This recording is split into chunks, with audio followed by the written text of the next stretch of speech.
என்ன பண்ணணுமோ பண்ணி கொடுக்க சொல்லுங்க.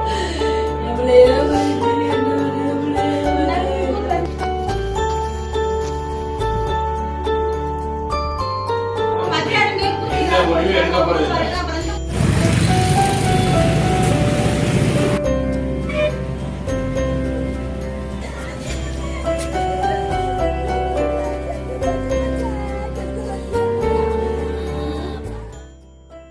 தஞ்சாவூர் மாவட்டம் பேராவூரணி அருகே பள்ளத்தூர் அரசு மேல்நிலைப் பள்ளியில் 7ஆம் வகுப்பு மாணவி கவிபாலா என்பவர் திடீரென வாந்தி மயக்கம் ஏற்பட்டு மயங்கி விழுந்து உயிரிழந்தார். மேலும் 2 மாணவிகளுக்கு உடல்நலம் பாதிக்கப்பட்டுள்ளதால் அழகிய நாயகிபுரம் ஆரம்ப சுகாதார நிலையத்தில் அனுமதிக்கப்பட்டுள்ளனர். எந்த முடிவு எடுக்க போறது இல்லை.